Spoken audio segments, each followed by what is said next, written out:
morning and a warm welcome to the We Don't Have Time Davos Hub. We're live here for the third day in a row from the beautiful outside of the Arctic Base Camp, located in front of the Berghotel Schatzalp. And today we're going to talk about a very disturbing and sort of worrying topic. We're going to talk about, is there a risk that the climate crisis, the current developments, the recent ones that are really extra alarming, is there a risk that they will trigger a new financial crisis? And of course, this is sadly grounded in the current fires and the events, natural disasters that have been taking place the past year globally in different areas. And the 1.5 degree world that we are currently experiencing, of course, brings all these natural disasters already. So how will this affect the financial system? And is there a possibility that the weather events, the extreme weather events and all the consequences following them will really trigger this crisis? So here to help us navigate this fairly difficult question is a wonderful panel. I have with me Tim Lenton, Chair in Climate Change and Earth System Science, University of Exeter. Terrific to have you with us. And next to you is Ingmar Rentzhog, CEO and founder of We Don't Have Time. And Nandini Wilke, co-founder and CEO of Carbon Pool, sitting next to Ingmar. Terrific to have you with us here and outside the Arctic Base Camp. And Delphine Quignard, Executive Director, Bankers Without Borders. Wonderful to see you here also. And Johan Falk, Exponential Roadmap Initiative, Executive Director, CEO and co-founder. So, this is a tricky question that we're going to dig in deeper into here today, but it's really important. And let me kickstart by addressing you, Professor Lenton. You're an expert in what we might call the big picture impacts of climate change and the risks, of course. So could you please set the stage, as it were, in terms of really the risks that we're facing here? Absolutely. We're right in the middle still of an extraordinary climate event in the sense of prolonged warming of a magnitude and a duration that we just weren't expecting and still can't fully explain as climate scientists. So we've been sat at 1.5 or more degrees centigrade above the pre-industrial level for well over a year now. And what's come with that is a bunch of extreme events, most recently those extraordinary fires in LA. And then in the bigger picture, the biggest risks we're facing is that we cross what I'd call tipping points in the climate system, where we destabilize major parts of the climate system, tipping them into a different state with a whole host of impacts for us.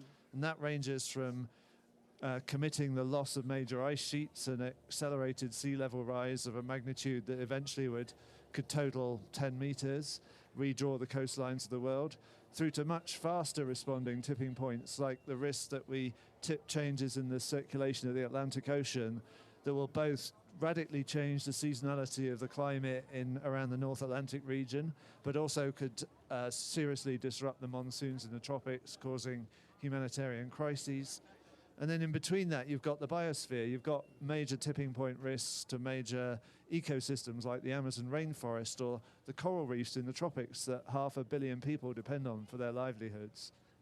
All of these systems are increasing risk of being tipped for every 0.1 degrees centigrade we increase global warming. And we're struggling to rule out that we're not at the tipping point for a few of these systems that would have really major impacts. This is, of course, deeply alarming on many levels. So what can you say about the risks connected to this affecting the global economy and more specifically the financial systems? Well, the financial system, I think, has been working with the wrong scenarios of climate change. Those scenarios are rapidly being revised. They're from something called the Network for Greening the Financial System, or NGFS. But in their first iteration, they essentially said the impacts of climate change are just going to be a few percent of GDP, which in simple terms means they're lost in the noise of the difficulty in measuring that thing. Whereas actually us climate scientists would say, no, we're running risks of many tens of percent of loss of GDP at even relatively low levels of warming, the sort of levels that the current global government commitments would take us to later this century, 2.5, 3 degrees of warming. So there's a definitely, you'd say, underpriced risk in a financial sense. Indeed. Thank you very much for spelling this out so clearly, Tim Fenton. I'm turning now to Nandini. Your organization, Carbon Pool, you work with insuring carbon credits. So could you tell us a bit about what that means, carbon credits? Because maybe not all of our viewers are familiar with the term. Carbon credits are credits. A single credit is awarded for a ton of CO2 either avoided, so not emitted into the atmosphere, or removed from the atmosphere. A carbon credit is a unit that represents that ton of CO2 that is avoided or reduced. What we do at Carbon Pool is we ensure that carbon credits that are expected to be delivered from nature-based projects, let's say from the planting of a forest, do actually materialize. Let's say you are a carbon credit project developer. In the Amazon, for example, the professor just mentioned that the Amazon is one of those places. There's a lot of reforestation and afforestation efforts going on to combat the deforestation. If you are engaged in a reforestation project in the Amazon, you often enter into forward contracts with purchasers who are looking to buy carbon credits to offset their unavoidable emissions. Now, if there is an event that compromises that forest, if there's a drought, or if there's a rainstorm, or if there's a fire, and those carbon credits don't get produced, then our insurance covers you with a payment in carbon and not in cash. And the reason that that's important is because cash isn't going to make the climate whole. Cash is not going to help the buyer of those carbon credits actually achieve the impact that they're doing. And why have we done this? We do this because we urgently want to drive capital into removing and avoiding carbon from the atmosphere. And that capital isn't going to come if banks who are funding the money or equity investors have no assurance that it will happen. Insurance is obviously critical in to the stability of the financial system. And one of the things I think we're seeing, most recently with LA, LA will be the costliest climate disaster, it seems, in the history of the United States. A lot of that is uninsured. Why is it uninsured? It's because insurers started leaving California and Florida a long, long time ago. Yet there's also been, from politicians, I'm afraid, a bit of subsidizing of insurance premiums and cap on insurance rates that have made it not possible for insurance premiums to really reflect the underlying risk. So if your insurance premium continues to be affordable when you go to build your house in a wildfire zone, you are going to build your house in the wildfire zone. And that's absolutely what you should not be doing. This is also why we are trying to innovate in insurance and to price the risk properly. So when someone sets up an afforestation project, I want my insurance premium to reflect the risk and the cost of that project versus a different one, because I want climate dollars to go where they're actually going to have impact. Thank you very much, Nandini. So if you're coming from this to this question, of course, obviously from the insurance perspective. So could you give us a little bit more insight on how the insurance sector can adapt? You shared some of your thoughts, but how do you convey to the other players in the insurance industry how to adapt to this scenario? What First can of all, they do? I think the climate, I almost hate to use the word crisis, because crisis, it is a crisis, of course, but it almost suggests that that's a passing thing. Climate change is a phenomenon that has been with us and is going to continue to be with us. And I think insurance companies need to innovate. I think insurance companies need to be forward-thinking and actually using forward-looking climate models to the extent possible in their modeling. A lot of what happens, people don't really realize this, but today, when insurance companies underwrite natural catastrophe risk, they do it with a model that is based on a portfolio. They're not actually looking at forward-looking risk. So I think it requires innovation. I think it requires forward thinking. And I think it requires, really integrating climate risk rigorously into underwriting guidelines and premium pricing. If that doesn't happen, then insurance isn't serving its vital function, which is pricing risk. So Nandini, do you see any traction here, or are they working on this Absolutely. properly? No, Yeah. absolutely. No, without a question. Great. That is absolutely underway. We at Carbon Pool, we're happy to be actually the only startup company that's part of the United Nations Environmental Program's Forum for Insurance Transition. And that is full of some of the world's largest insurers working, and regulators also working together to figure out, A, how do insurance companies adapt themselves, with respect to their own operations, but how do they also price climate risk in a way that is systematic and transparent? Thank you very much indeed, Nandini. So turning now to Delphine, Bankers Without Boundaries, not borders, but without boundaries. You work in what you might call the green financing, and you try to finance the solutions that might avoid the catastrophes that we're talking about here. So what about the investors? Are they ignoring the risks? What do you say? So our objective as at Bankers Without Boundaries, the investment bank for Earth, is really to mobilize capital. So we interact with a lot of investors. We're investing ourselves and to change and ensure capital goes to climate-driven solutions.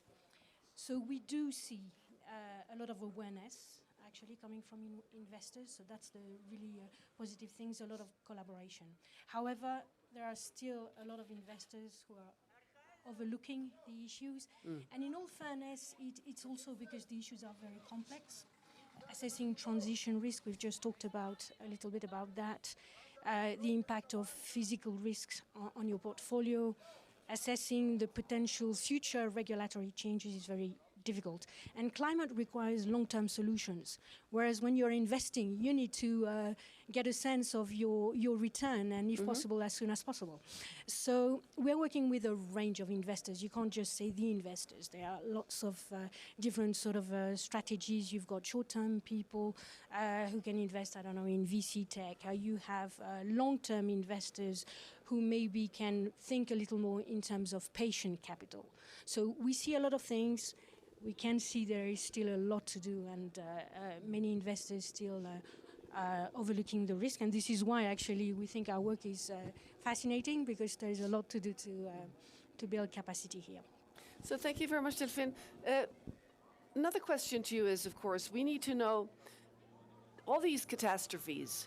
Are they really speeding up? Are the investors really grasping?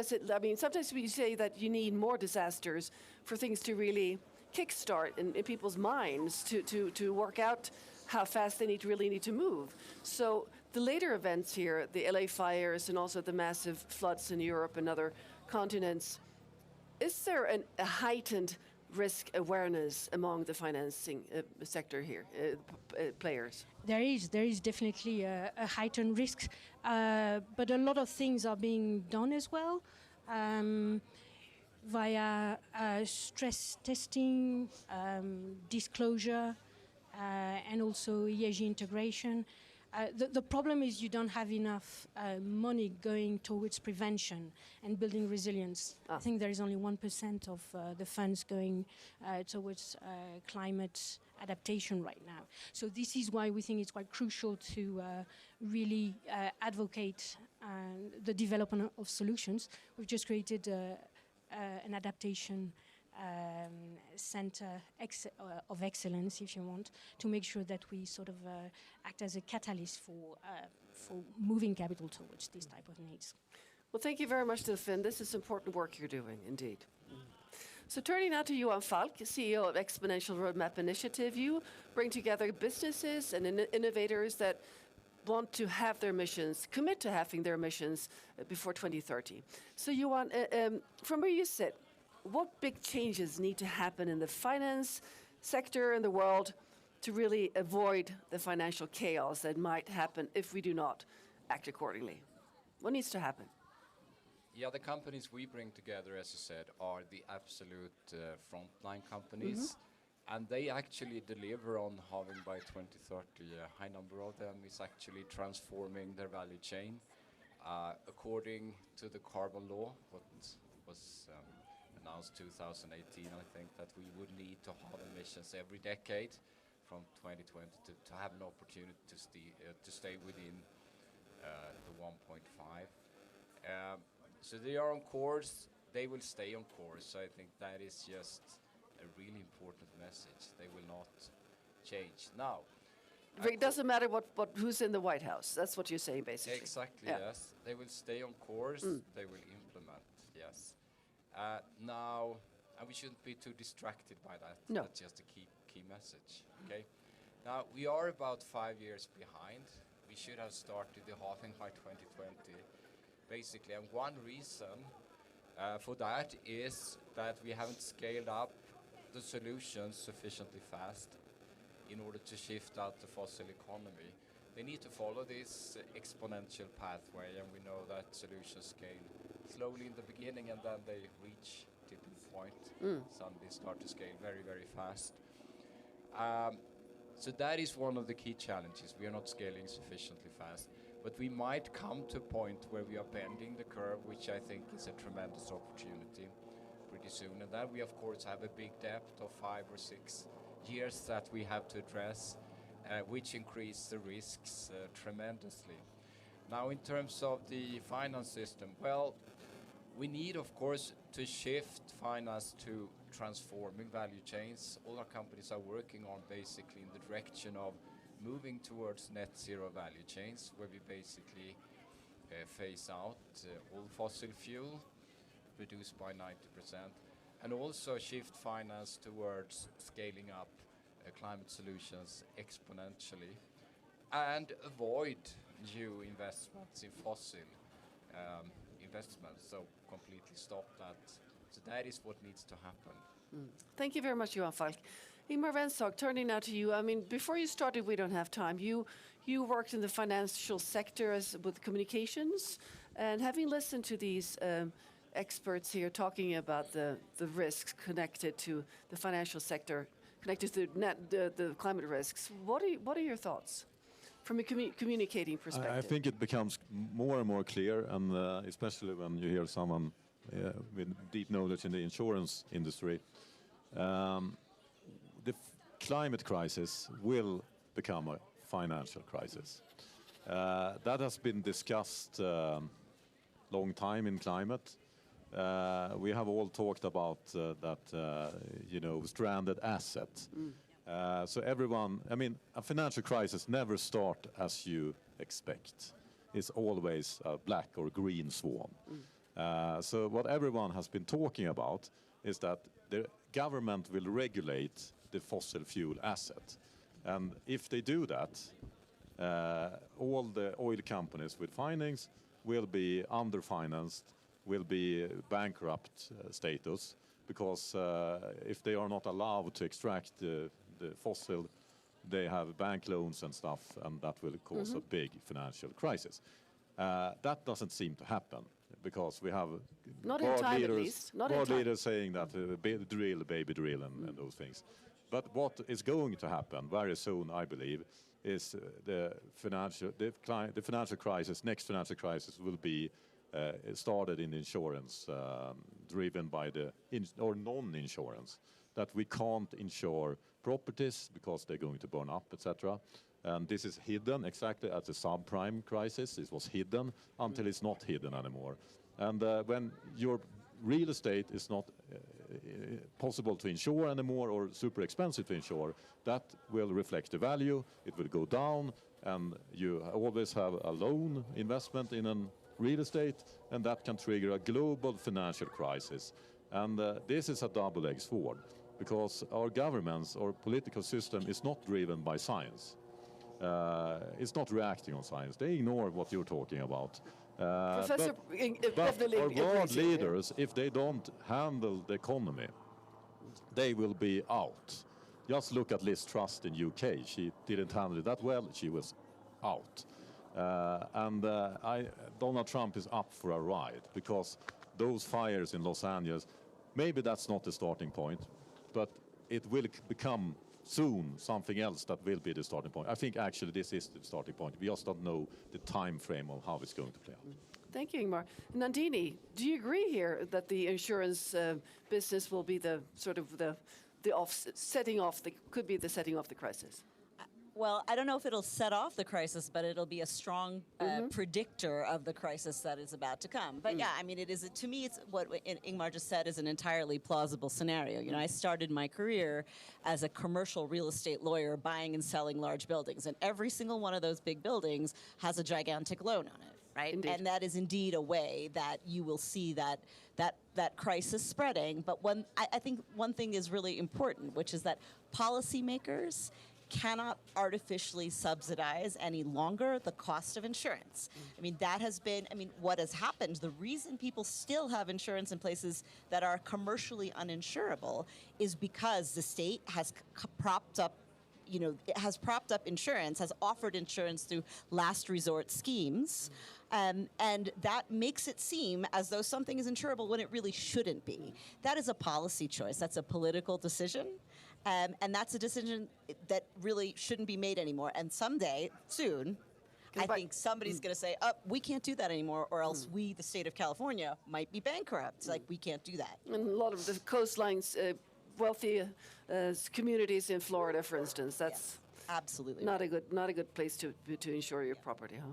So, Professor Tim, what you wanted to add here? You were signaling. I absolutely agree with this assessment, but what's also really interesting is that the financial sector are not seeing how fast the exponential change is going towards clean technologies that Johan emphasized.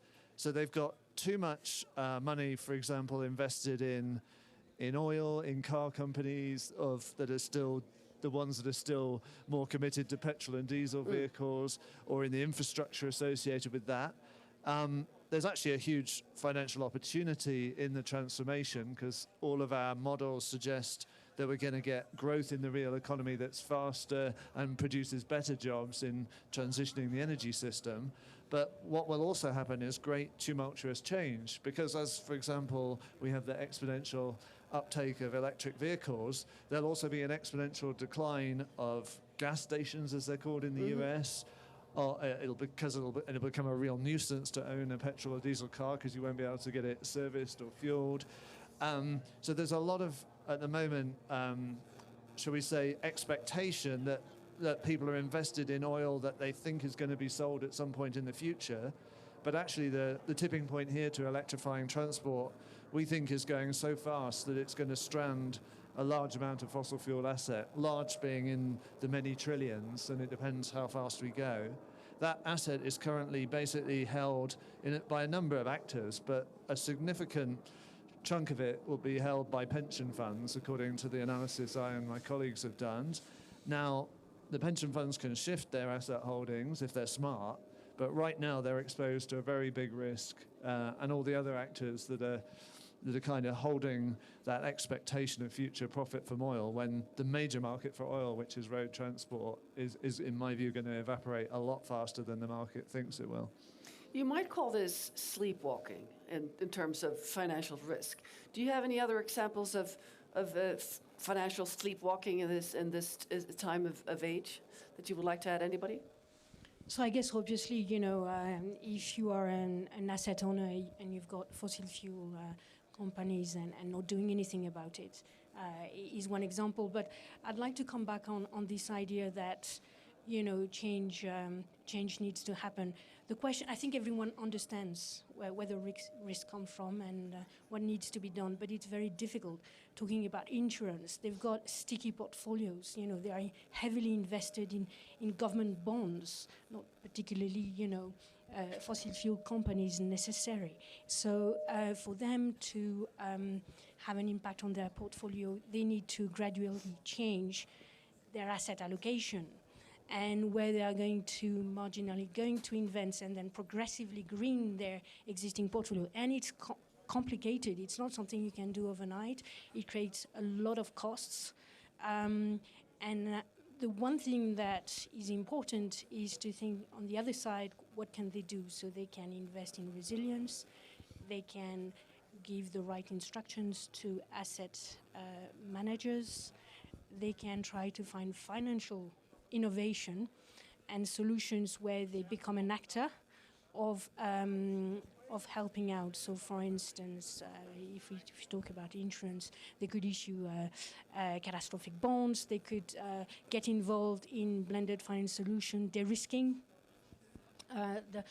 some of the financing, or themselves trying to be more present there. Thank you very much. Anybody else will share examples of sleepwalking in this field? Ingmar.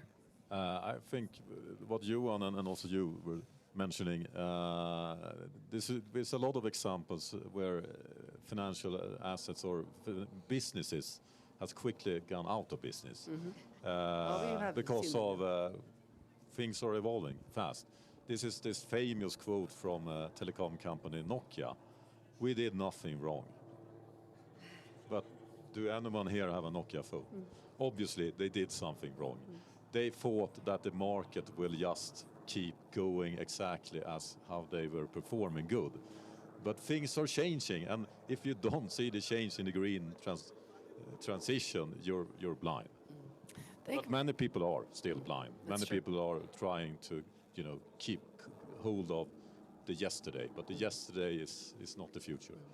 So do we have any other examples of solutions that are outdated? I mean, and also solutions that need more support in order to really fly, so to speak. For instance, we have the SAFs, and also, of course, the direct air capture that needs to be funded, because we need both these techniques. Tim, and then Johan.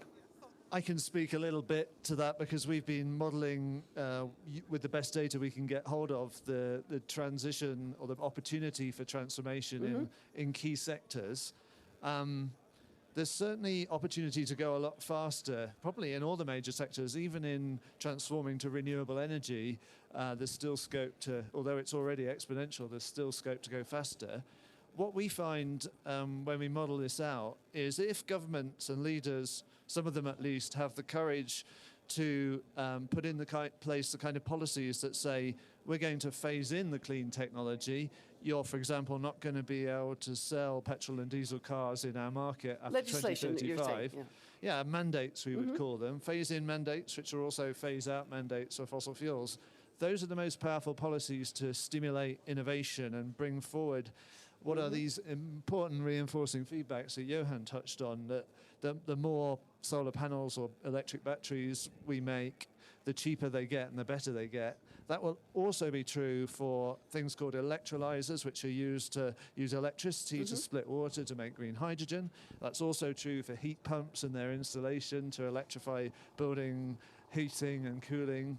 And we see real opportunity to accelerate change in those major sectors, the power supply, road transport, goods transport, home heating and cooling. And also tipping one actually brings forward the tipping point in another if we get decisive policy action, which we're not going to get from everyone, but it doesn't have to be everyone that acts to tip the global economy. That again is a truism that you need.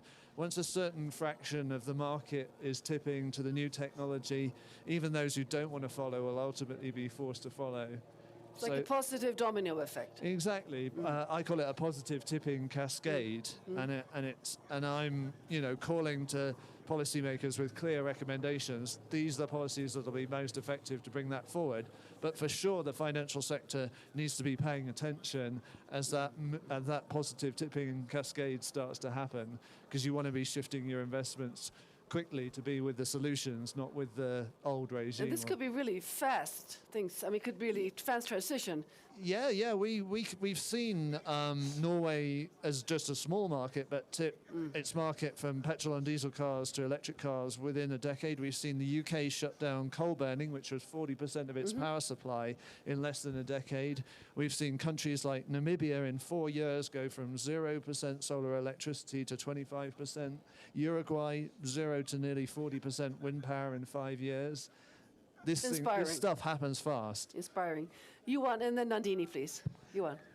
Yeah, just to comment on the sleepwalking, it's absolutely natural when you do a massive transformation that there is a lot of resistance in the system. There was a very strong horse lobby trying to stop all the cars, and when I worked with, mobile telephony, the fixed phone people said, "We don't need any mobile phones. We will not invest anything in the companies I were working in. Resistance. Absolutely. So it's absolutely natural. Just to be aware of that, we absolutely underestimate the opportunity. The second thing is that we have, as Tim said, a number of technologies which have passed the tipping point. They are accelerating, will shift out fossil. It's electrification, it is renewable energy, it's electrical vehicles. But then we have a number of technology, for example, shifting from a linear to a circular economy in terms of going to circular fossil-free materials, which is held back because we have fossil subsidies. We have problems in the system which actually is delaying that transformation. So that is a big problem. The key opportunity, as far as I see from a business perspective, is that all companies now are implementing so-called transition plans, which means basically integrating climate and nature as part of their business plans.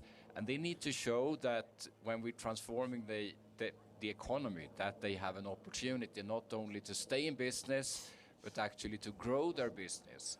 So that is a massive opportunity. But now these need to be linked to national plans, because if you just have really strong company value chain transition plans, and if it's not linked to national and city plans, we will not be able to drive that virtuous loop. So I see a tremendous opportunity in linking now these transition plans on a company level with nations, and that is happening because we need to lead from the front line to be able to pass that tipping point, I think. And then there's, of course, a moment of truth coming up in Rio when the NDCs are disclosed, and we can see how well the companies how well they are aligned and how much work they have been able to do together, right? So Nandini, your comment here, please. Yeah, absolutely. So I think I can't agree more that regulation has a really critical role to play. I mean, in two particular ways, I think. When it comes to systemic financial risk, transparency and disclosure is critically important, right? You can't price something that you don't know about. So I think that's where things like the Corporate Sustainability Reporting Directive or the new standards promulgated by IFRS concerning sustainability reporting are really critical. And I think you're going to see a lot of action in the next couple of years once those reports become public. And once that data is available, and once there is a widespread understanding of where companies really are with respect to their transition, I think you will see a really big push for action. And the other point I wanted to make about regulation is, there are tools right now today that are in use, the compliance markets, right? The compliance markets which require people to reduce their emissions over time. One very easy thing to do, now I say it's easy because I'm not a politician dealing with lobbyists, but one easy thing to do, right, is to expand the reach of those compliance markets. And that you see happening, for example, in the airline industry. The airline industry today has a brand new compliance market applying to airlines. The trouble with that, though, is that the carbon credits that are necessary for the airlines to meet the targets in the compliance system aren't available. Why aren't they available? Because there isn't enough capital going into carbon projects.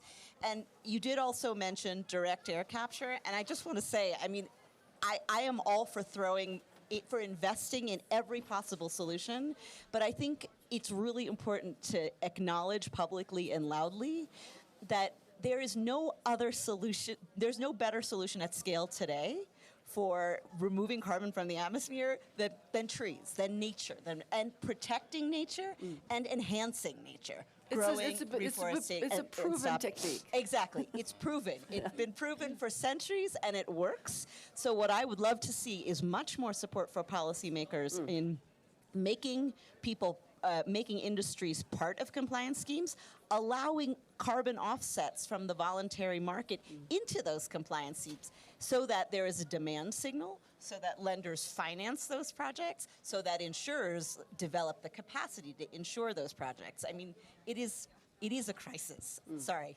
I'm walking my statement back a little. Thank you, Nandini. Ingmar. I think we're talking about a few things here, but to get back to this with the positive aspect, the solutions. What amazed me still is the knowledge of how fast the solutions are scaling is so low. I was just talking in there actually before this panel in an energy panel with a lot of energy people in the room.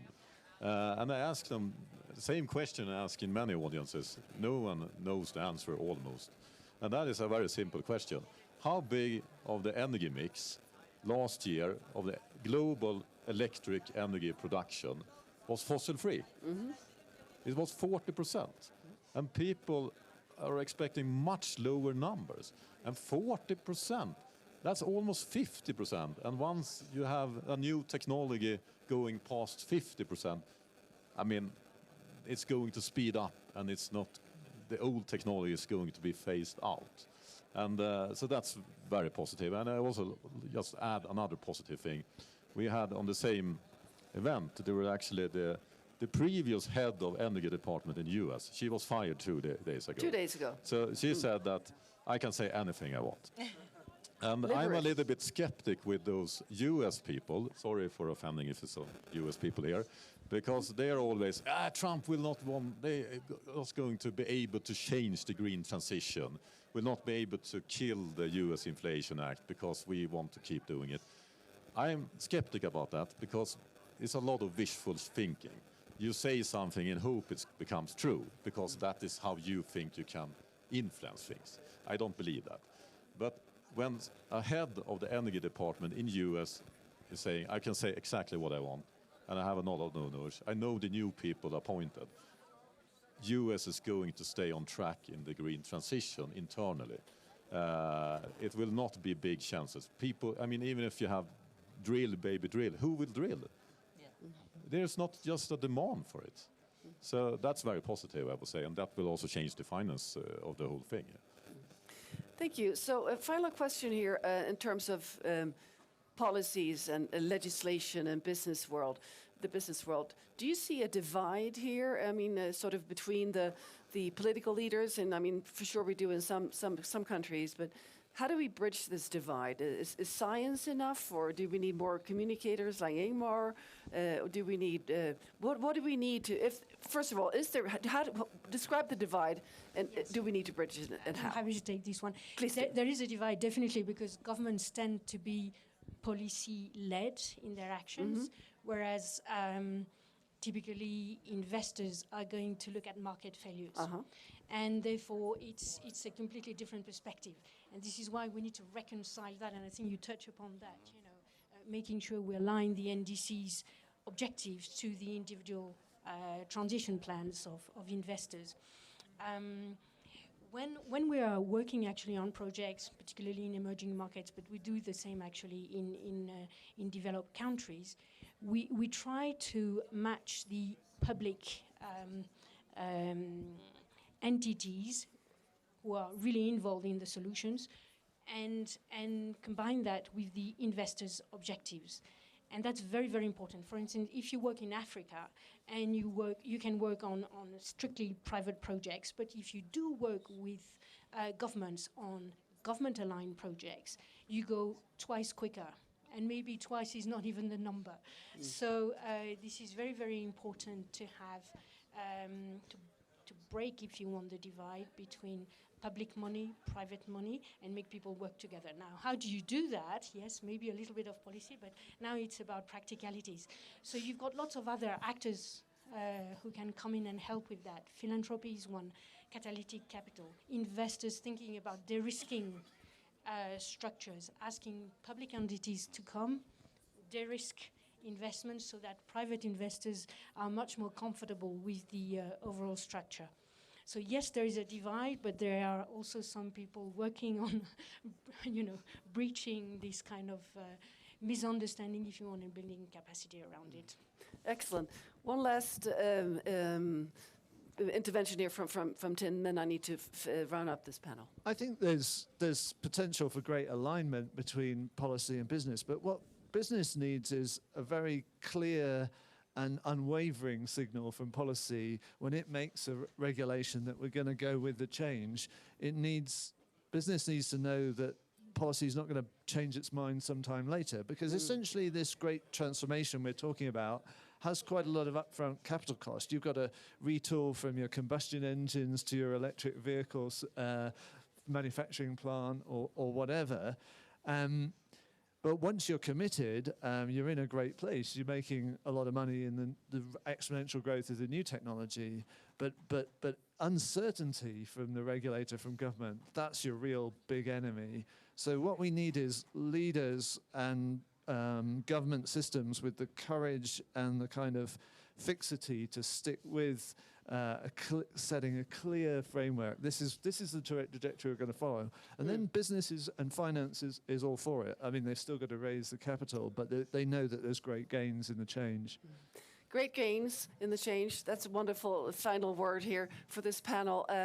Thank you very much, all of you, for sharing your insights and for the work you do to make this happen. And let's make sure that we keep the pressure on. And thanks again. And for all of you watching this, if you were inspired, please join us on our platform and write to us.